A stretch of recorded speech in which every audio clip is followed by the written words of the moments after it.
When I was younger, I grew up in the church. My grandma, she had us in the church every Sunday, every Wednesday. We went to Bible study.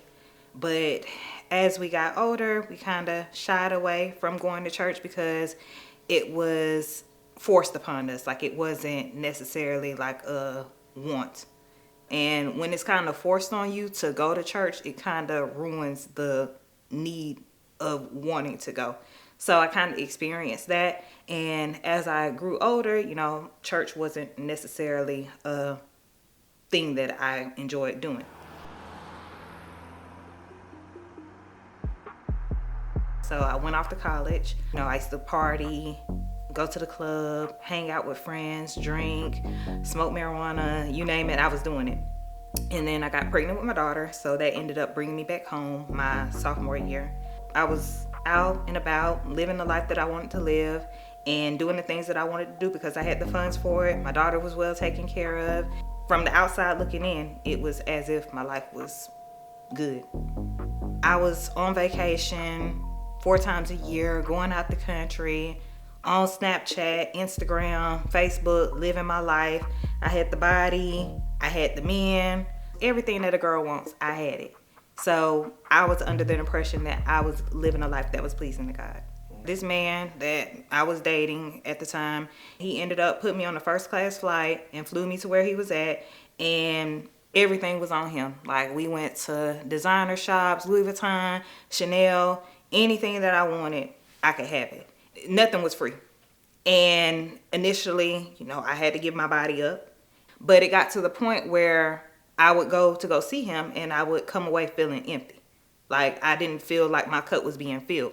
And at that moment, I felt like I needed to do something different, but I felt like I was stuck. Like, I didn't know how to move differently. I was confused. Like, I felt like God had maybe given up on me and I wasn't going to be a wife. Because me and my kids' dad, we aren't together.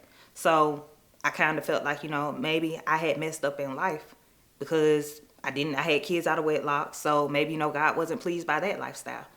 I see people getting engaged, getting married, having kids, starting families. I just felt like no matter what I did in life, no matter who I chose to be in my life, I just felt like I never was going to be good enough to receive the blessings that I seen others getting. September the 29th, I was in Atlanta. I was in the shower and I got to my underarm area and I felt a lump. I said, I need to go get this looked at. So I called my sister and I said, I'm not trying to scare you or anything like that, but I do want to let you know that I did find a lump in my breast. Don't say anything to mom about it, but I am going to go get it looked at. And her words to me was, yeah, go get that checked on ASAP. I never forget my 3-year-old son. He didn't know any better. But my parents, they have like a table at their kitchen area. And on the table, there was a Bible.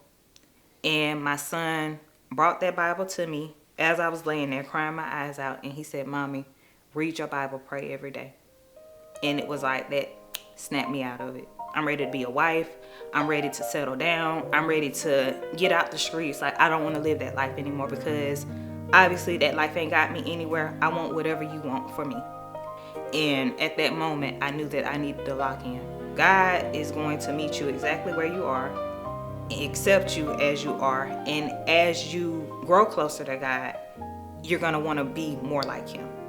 Because I find myself like looking at old Snapchat videos of myself, drinking, being in the club, and I get the ick about it. If I could just go back in the time and tell myself, 2 years from now, you're not even going to think that the things that you think are cool today are going to be cool, I would tell myself that. Yeah, so I received so many blessings. I received my husband that I prayed for. My kids are in good health. My mom and daddy, they're still here. My sister, brother, they're still here. All of my friends are good.